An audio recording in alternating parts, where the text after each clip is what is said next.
What's up, everybody? Welcome to the Tennis Amigos podcast. Andre here, and the tournament of Rome is just finally over. And there's just really no other thing to talk about in the ATP side of things other than Jannik Sinner. He's just swept the entire ATP leg of the clay court swings, won Monte Carlo and Madrid, and now Rome. And he dropped one set in all of these tournaments. I mean, one in each, to a total of three. And he's just going into Roland Garros as the huge favorite. He was a huge favorite in Rome. He was a huge favorite in Madrid. Back in Monte Carlo when he beat Alcaraz, he was not the favorite. Carlos was. But then after Barcelona, just the whole thing kind of discombobulated and just became a Sinner train. And as I imagine, and pretty much everybody else in tennis who's been watching since the past couple of years just knew that the path was wide open, and save a miraculous performance by another player or an injury or something like this, he would just be the favorite and probably would win every single tournament. And as hard as it seems to be the case, it just felt like inevitable. It just felt like Sinner was not going to lose a single match, and he didn't. And through that, not only he just won his first big tournament on clay, which was in Monte Carlo, but then he swept the entire clay court swing. He completed the Golden Masters. He won all 9 Masters 1000 events as a 24-year-old. And the first one to do that was Djokovic, and he did it the first time when he was 31. And Sinner is just so beyond everybody else on tour that he managed to do this super young and with a sense of inevitability that was just not there, even when Djokovic was playing. Like when we got to the point where Djokovic was coming through Cincinnati and had the possibility of winning, he had just lost so many times at that point. Nobody had ever done this, that it wasn't necessarily something that people, I guess, were thinking he's definitely going to do it. Definitely wasn't the round possibility, which he ended up doing. He won every Masters 1000 event at least twice. But with Sinner, just even though he had never won a clay court tournament, as soon as he got Monte Carlo and as soon as Alcaraz dropped out after Barcelona, he just felt like he was going to do it. Like there was absolutely no doubt in anyone's mind that this was going to happen. And there's a few wild things about this run that everybody's been talking about already on Twitter. Everybody has stated all those things, but it just blows my mind so much. And it just speaks to the level that Sinner is playing and the level of just how big the gulf between him and everybody else on tour is. Alcaraz was basically the only one person that was keeping Sinner from winning everything. So here's a few stats, right? So it only took Sinner 3 years from winning his first Masters 1000 to winning all 9.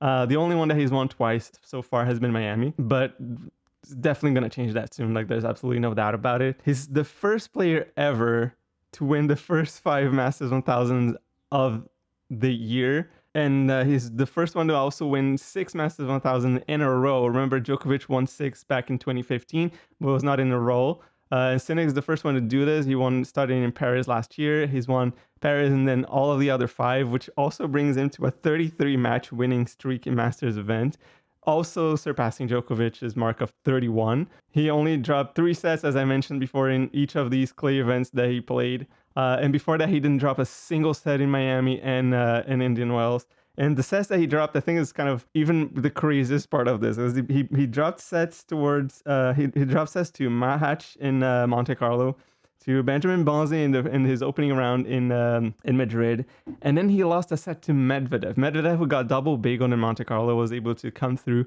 and take 1 set out of Sinner.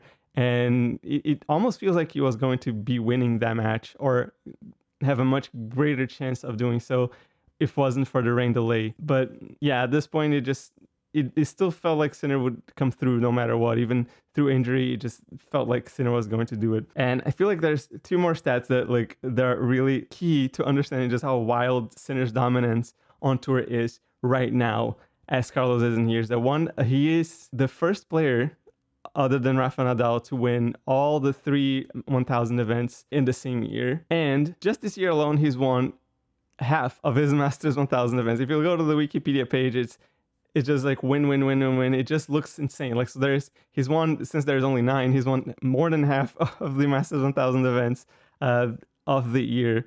by himself. This is just some outrageous stats. It's just, you could say that there is a lot of lack of competition on tour. Yes, I feel like it doesn't feel like everybody is able to challenge Sinner to the extent that Alcaraz was, but to the fact that he beat them up, all of them, so easily, like it never felt like he was ever going to lose. It never felt like anything was ever in danger, except probably for the match against Medvedev. Kind of give a little bit of a wobble, and he started having probably a panic attack or something. He couldn't breathe very well during one of the sets, probably the second set, but it never really felt in doubt. And it so much doesn't feel in doubt still that he's the heavy favorite for Roland Garros. There's absolutely nothing that seems to be like in his way to actually winning his first major of 2026.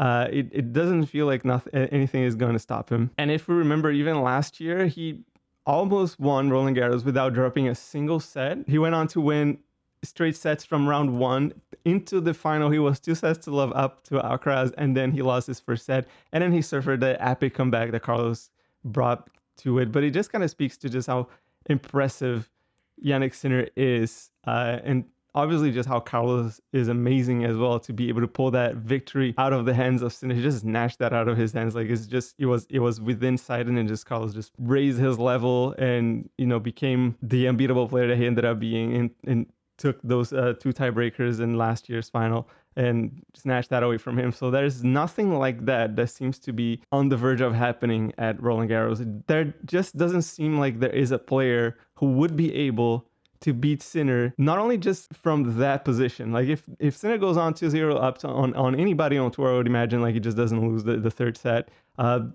That's pretty much out of the question. That it feels like only Carlos is able to do it. But also, I don't think anybody else can even beat him like on regulation, if you will, like if on straight sets or four. Like it just doesn't seem like a real possibility.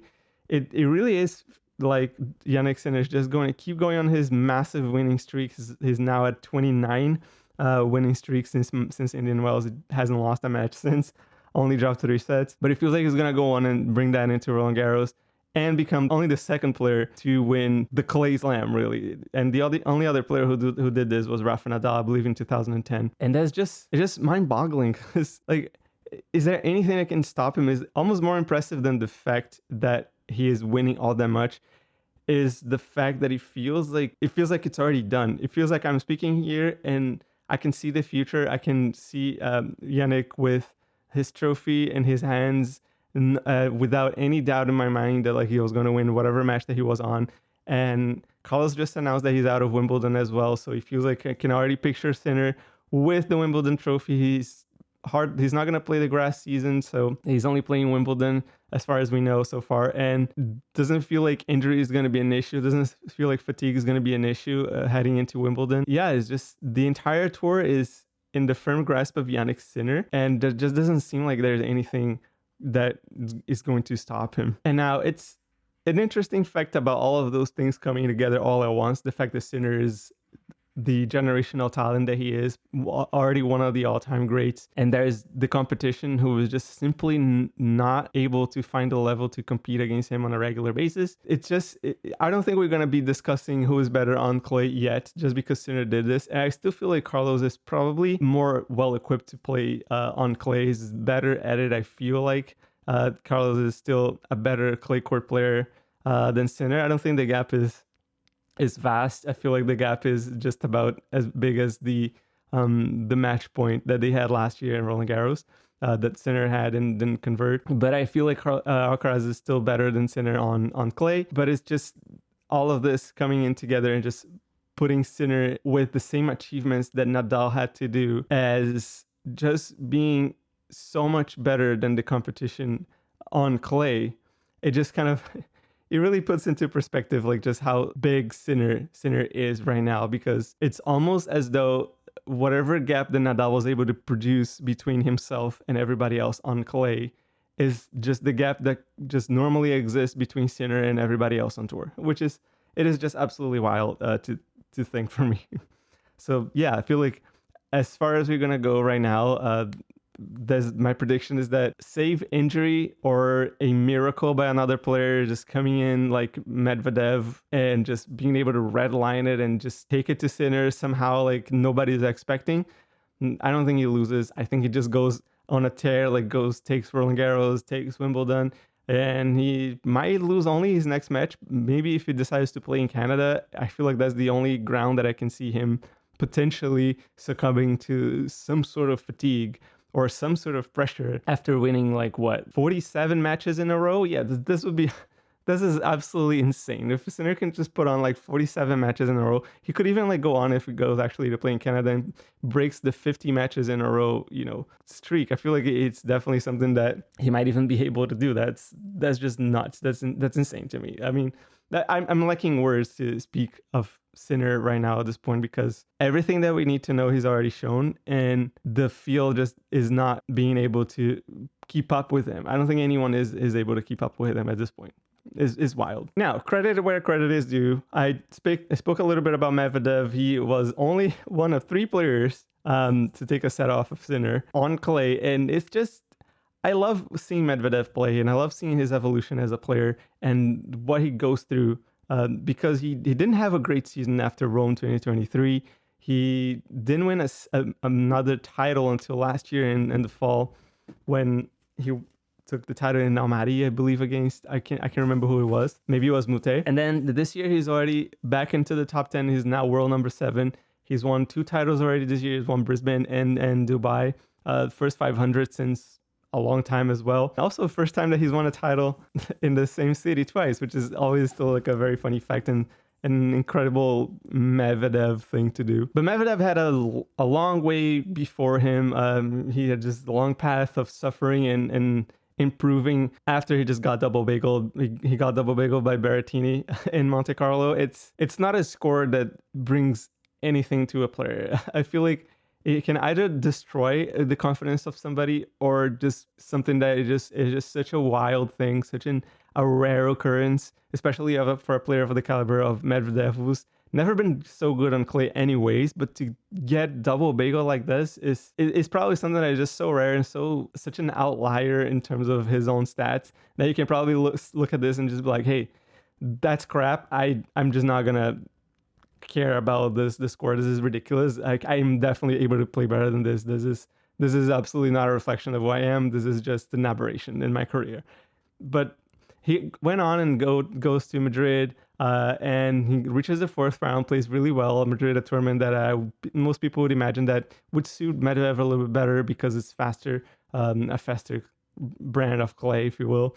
Loses to Kobali in 3 tough sets, so he really brings the fight on to the court, and then goes to Rome, and it doesn't really seem like there's much of there was just no real expectation, I guess, for Medvedev in Rome. You can almost predict that he would lose basically any round. He played phenomenal matches as well. He had a super great comeback against Martin Landaluce, and brought his A game and just went on to the trenches and fought for it, and all the grit that he can show, just a great example of his mentality. And then he has Jannik Sinner in the semifinal, right? I didn't think he was going to win much at all out of that match. If on hard court it was a little bit faster in Indian Wells, he didn't take a set of Jannik Sinner. It was 7-6, 7-6. I just had zero expectations that Medvedev would do anything. He lost then the first set at 6-2, and after that he was complaining to his box. He just looked a little bit lost, but he's regular Medvedev lost, just angry and frustrated and complaining about everything, and still went on to play. And then he played such a great second set, just took it to Sinner. It really felt like they were going toe to toe. I was amazed, because it just felt like so long ago that I felt like Sinner was being pushed by somebody, and it wasn't just because Sinner was just playing badly. The Monte Carlo final, it didn't feel like he played in a great match, and Alcaraz also didn't play amazing as well. They just kind of had a lot of gifted games to each other. Played amazing tennis at times, but it was nothing special, I guess, for the caliber of the 2 players. Probably because of a lot of pressure too, right? But the Medvedev match just felt like Sinner should have won a lot quicker, but he just couldn't. Medvedev just was too strong in the second set, and yes, he played a few short balls. He didn't hit with his usual depth, and he was suffering a little bit towards the end of the set physically. But it doesn't take anything away from Medvedev. If he didn't play the way that he did, Sinner would still have gone around and took that match in 2 sets. because he would have been able to go untroubled on serve, and he would have been able to save himself some time and some energy and go on and break Medvedev. Medvedev didn't allow that to happen. So massive credit to Medvedev for doing this. And I think it's just a really great showing that two things. One, the Medvedev is a champion. He's deserved every title that he's ever won. And he was the only other player other than Djokovic to truly disrupt the Alcaraz domination, just really bring it up to those players. That win that Medvedev got over Carlos in 2023 at the US Open was phenomenal. And two, the fact that you just have to have that belief. You just have to have that crazy mentality and that crazy willingness to step completely out of your comfort zone to play against Jannik Sinner. You cannot beat Jannik Sinner or Carlos Alcaraz by playing your A game, because their A game is better than the other pros. There's just no contest. Like, Sinner's just regular shot, just neutral shot is the aggressive shot of most players on tour, the vast majority of them. So for Sinner, he's not challenged if you just hitting from a neutral zone. He needs to feel the pressure of somebody just really pushing against him and just pushing him over the baseline, creating angles, making the points as physical as possible. And that's exactly what Medvedev did. And that's what Djokovic also did to him in Australia, by the way. A 39-year-old, 38-year-old Djokovic did in Australia. And it's possible, yes, but players will need to find in that Medvedev performance, even the one that he lost in Indian Wells, just 7-6, 7-6, no breaks of serves. The way that Medvedev fought in that match was ridiculous as well. It's really, really good. But you have to look at this and just say, like, this is what I have to do. This is the only way. Even Alcaraz needs to go out wild against him. He just needs to bring all the variety that he possibly can and just really reach a level of tennis that is just completely nuts, like how he did in Roland Garros last year, to truly take on a Sinner that is feeling good and feeling like he's going to win that match. There's just no other way. You have to step out of your comfort zone and believe that your shots are going to trouble him and shoot shots that are going to trouble him. So it's really just really major props for Medvedev for pulling this off. Like, he's very well deservedly now up to world number 3 in the race. Correction, he's up to number 4 in the race, still behind Zverev. But in terms of actual player caliber, I really do think that Medvedev is way better than Zverev. And I think that if Zverev wants to have a chance at beating Sinner, maybe ever now in his life for the rest of his career, he's going to have to look at what Medvedev did and just say, I have to do this. I have to be absolutely insane with my shots and absolutely insane with my forehand and absolutely insane on court to have any chance of beating Sinner. But with all that being said, I just still don't feel like Medvedev can rise up to the rankings of a favorite for Roland Garros. Of course, there's no other favorite other than Jannik Sinner. Everybody else is just the field.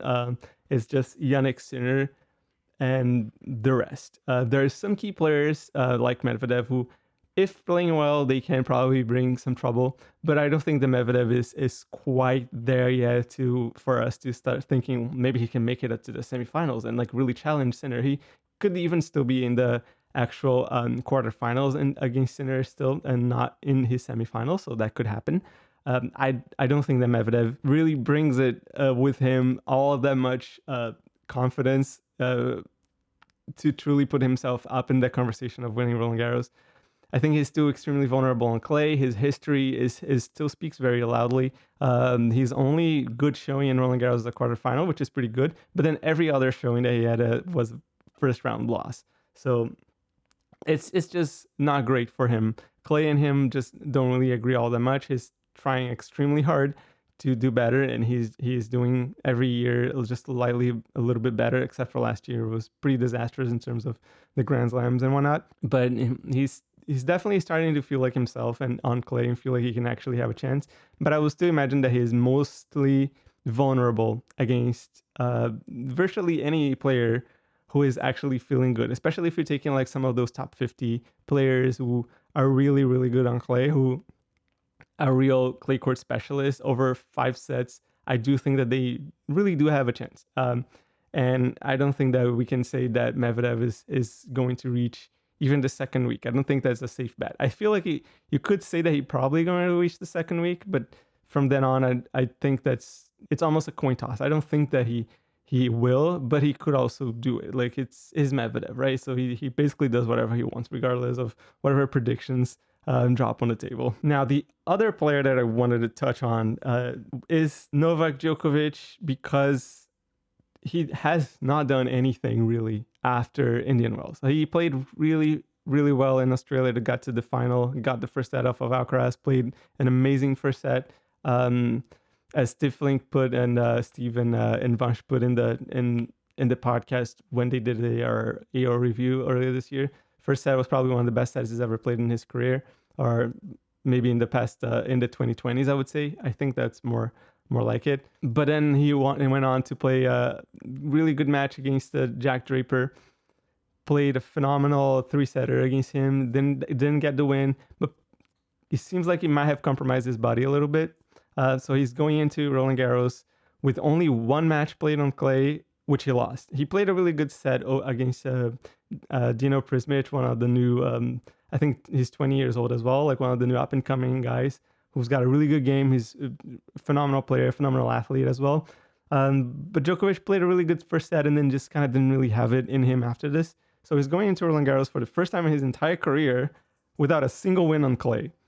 He's already in Paris, already practicing.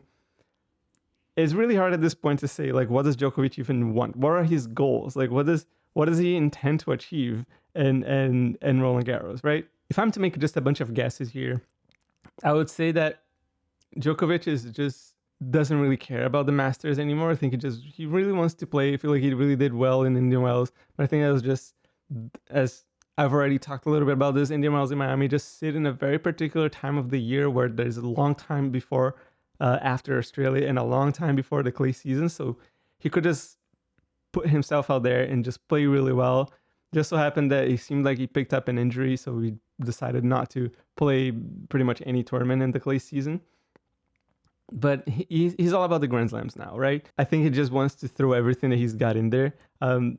But there's only two options that I see that Djokovic is going to do right now at Roland Garros. One, he is really going to believe that he can win this tournament, and he's really going to go on and play every match like he wants to win it. He's going to really put his body on the line, and he's going to maybe hope that there's going to be some retirements, some withdrawals like it happened in Australia, and get to a place in the semifinals where he might have to face someone like Zverev or even Medvedev, and he has a much better chance of beating just Sinner than he has of beating Sinner and Alcaraz, even though the chances seems extremely low, especially on clay right now.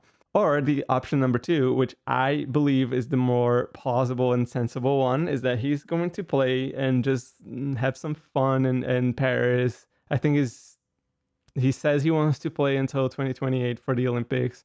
But at this point, like, who knows? Maybe he's going to start skipping Roland Garros like Federer started doing at the end of his career. Maybe he's just going to go there because the atmosphere is good. He's already won the tournament 3 times, and he's already won everything in tennis. So he's just going because it's probably just fun, right? If you're Djokovic, you're just having a lot of fun on tour and just playing and just chatting with other players and just practicing on those courts, like getting to feel as much of that crowd atmosphere as he possibly can before he starts to really thinking that retirement is the next chapter, right? So I think Paris is just going to serve a little bit of that and a little bit of match practice as well, because as I mentioned, he hasn't really played much tennis since Indian Wells, really.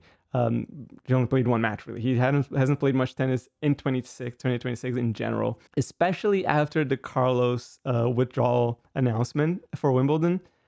I think that Djokovic just wants to put everything that he's got at Wimbledon, because clay is a tough surface. It gets very physical, not so much in terms of producing injuries, of causing injuries into players, but more so it's just grueling. The rallies are long, and you can bail yourself out with serve all that much. And Djokovic is not necessarily, he's a power player, but not a power player in the mode of even like Roger Federer or Martin Del Potro, who has like just a massive forehand, who can just do a serve plus one that is always going to be effective no matter what the surface.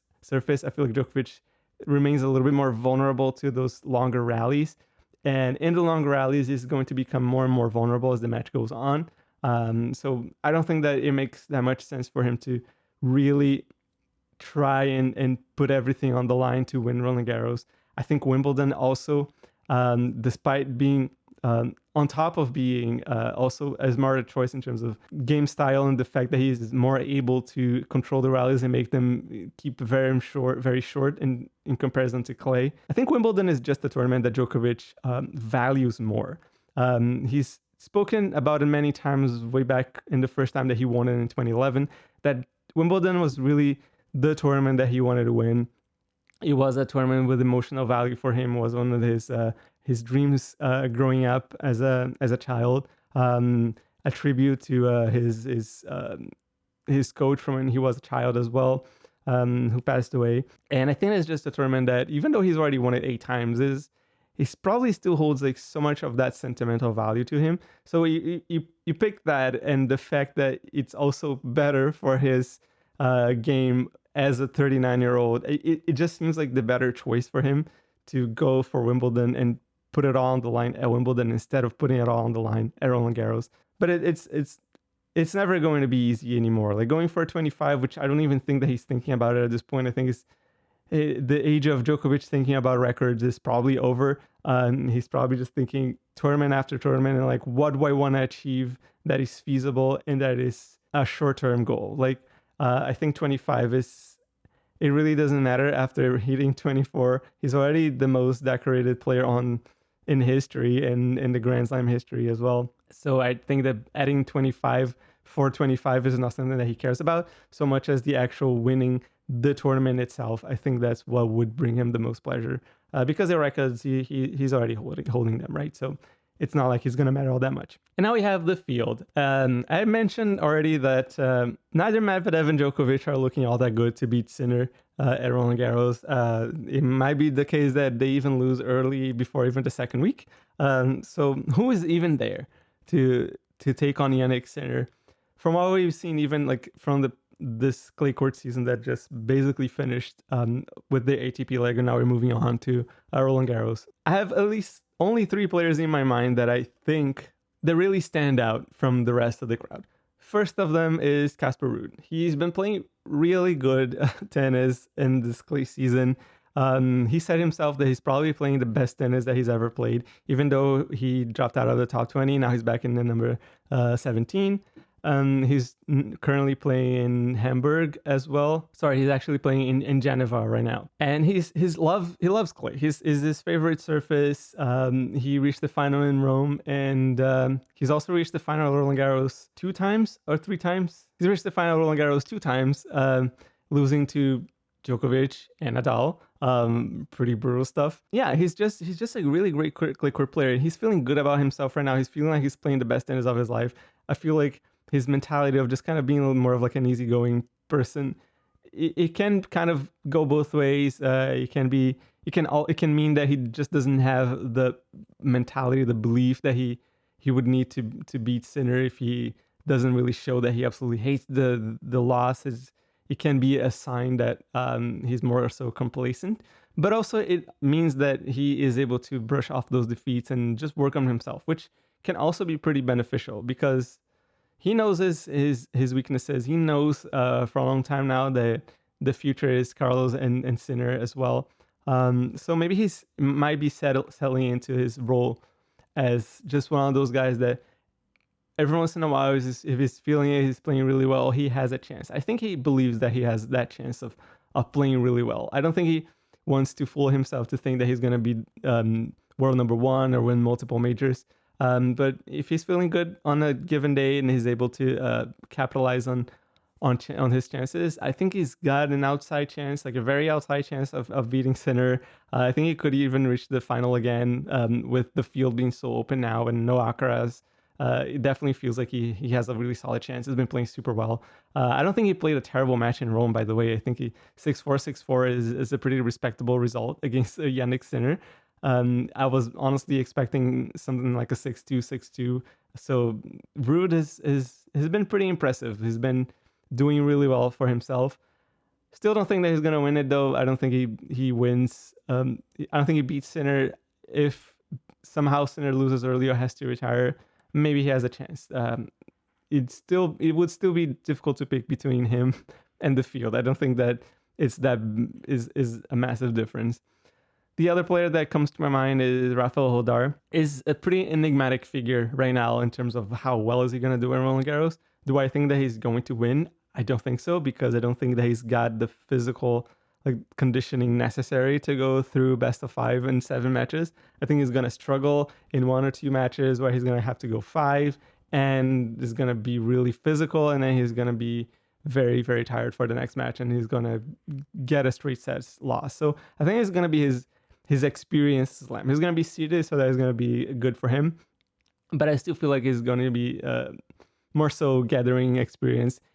He will be definitely going into every match wanting to win. He definitely showed that that's what he's all about, and I think that we are going to see that from him. But I don't think he's going to win it. I think he's got a really solid chance of playing well. If things work out well for him, as I said, he's mostly an enigma. He just pretty much burst into the tour, and he might actually show that we are wrong, that he's actually in great physical shape, and has complete belief in himself, sort of like Carlos did back in the day, even though Carlos actually cramped against Djokovic in one of those Roland Garros, like the year before he actually won in, I think, 2023. But yeah, it could happen to Jodar as well. But if maybe he's even going to find Sinner in a third round, and if he's a little bit more fresh, he's believing, maybe Sinner is actually feeling some pressure, maybe there is a chance that Jodar can actually pull off a massive upset.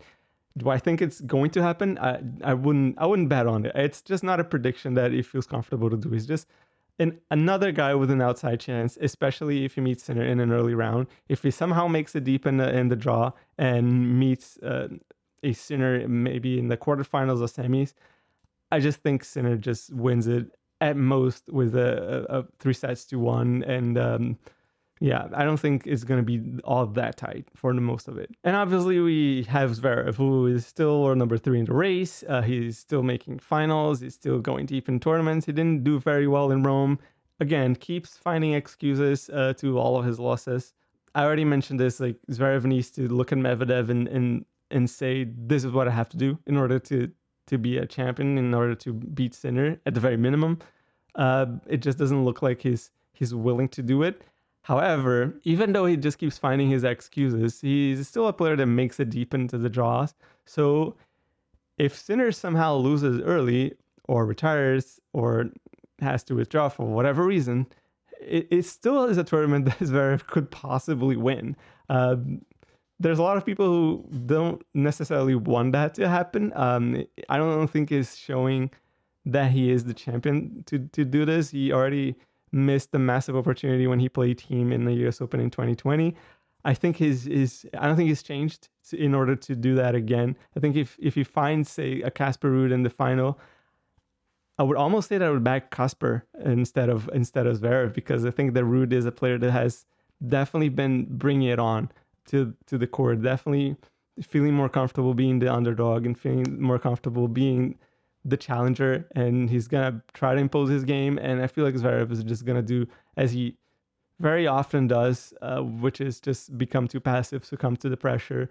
He's gonna lose a set here and there, and then he's gonna start blaming the wind or the sun or the crowd, and he's not gonna look at himself and say like, hey, I actually kind of need to do something different here because I'm the problem. I don't think that's something that Zverev's gonna do. So he hasn't showed anything along the lines of change for the entire year. I was expecting maybe we would see something, but he just didn't. And Rome was such a disaster, especially after that press conference where he said like, oh yes, just the court is the worst thing ever. I should have won in 2 sets. He did congratulate Daugherty afterwards, but it's not the court. If you win the first set 6-1, you bring it up to a match point in set number 2 with a 7-6, and then you get bagel. I don't think that's the court. I think the court is a problem when the match is a total struggle for both players, and somehow everybody is frustrated and there's a bunch of record breaking.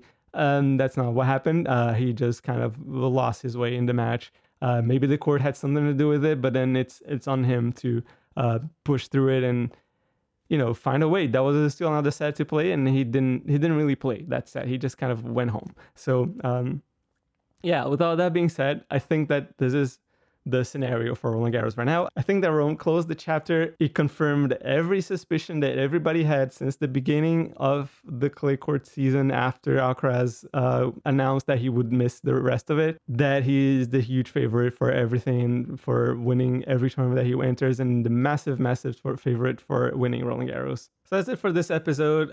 This is what I feel is going to happen at Roland Garros. My prediction, which is not at all bold, is that Sinner is going to win it. He might even do it in without dropping a set, and that would put him in the company of Rafael Nadal, Bjorn Borg, Roger Federer, Ilie Nastase, and Ken Rosewall as the only players to have ever won a Grand Slam without dropping a set. So I think that's well and truly in the realm of possibility for Sinner if it's not the actual prediction. So that's about it. Yeah, don't forget to follow me on the socials. I'm mostly available on X. It's at Tennis and Bagels Official. And I was also Blue Sky, which is at Tennis and Bagels, I believe. If it's not Tennis and Bagels Official, everything is in the link in the description. And please support my work. I would love to keep doing this for a long time. And if you're considering that, you can join me on my Patreon. It's just $150 a month. So yeah, that would cover me maybe a coffee a month if you did so. But that would be amazing, and that would just give me such a boost of confidence and joy if you did that. So thank you very much for this. My Patreon is patreon.com/tennisbagelspodcast. So go out there and yeah, thanks for watching and listening. If on YouTube, don't forget to like, comment, and subscribe. I always respond to the comments, and I always favor engagement and conversation. I really like to talk to people, and I would love to hear what people have to say. So let me know what you have to say, and do so as well in the podcast as well, wherever you're listening it to. Love to chat on social media, and that's it. So thanks for listening. I'll see y'all next time. Bye.